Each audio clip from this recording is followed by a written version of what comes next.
The reason why people spank children typically is so that they'll remember the consequence that was dealt to them for a specific action.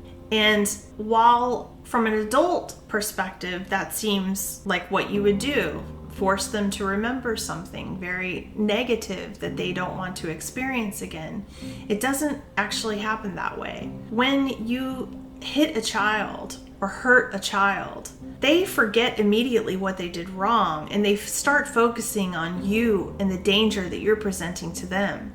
And once they start looking at you as the new threat, they start moving into the fear part of the brain. Anytime you come to the room, there's going to be a fear, and it's going to hijack them, and their whole energy body will wake up and become almost collapsed and afraid of you. It will not help them remember the thing that you hit them for.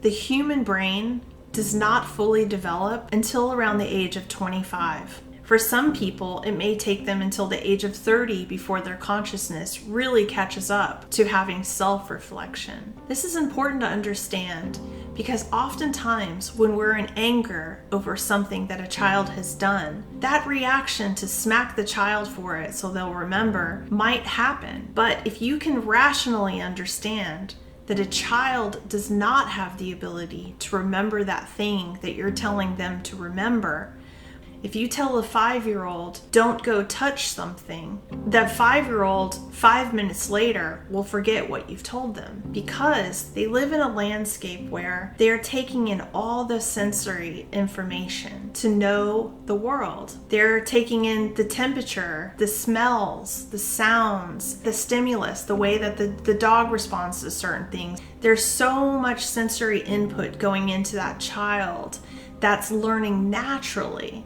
So let's just say that we're toddlers and we get close to something very hot and we're told not to touch it, but we can't remember that information. And so we go ahead and touch it and it burns. What happens inside of the body is there are corpuscles inside of your fingertips, and those corpuscles will send neurological data to the brain and the body. So the child is much less likely to do it again. If the child's learning has happened naturally, the child will say, oh, I know that this is hot now and I don't want to go near it.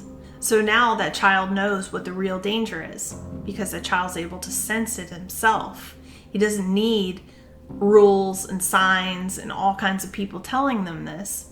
They experienced it, therefore they know it. If you want to have children that are growing up with wisdom and have happiness inside of themselves, children need the ability to make mistakes and recover. They need the ability to develop themselves naturally and learn what the world is in a natural way without harsh criticisms.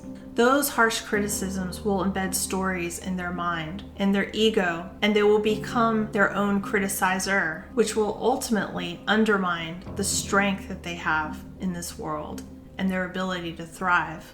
For now, it's important to understand that even though you really, really want your children to remember something, they may not be able to because they lack the cognitive ability to. So to expect that is unrealistic, and it puts them in a bad position, and it puts you in a bad position with them and your relationship.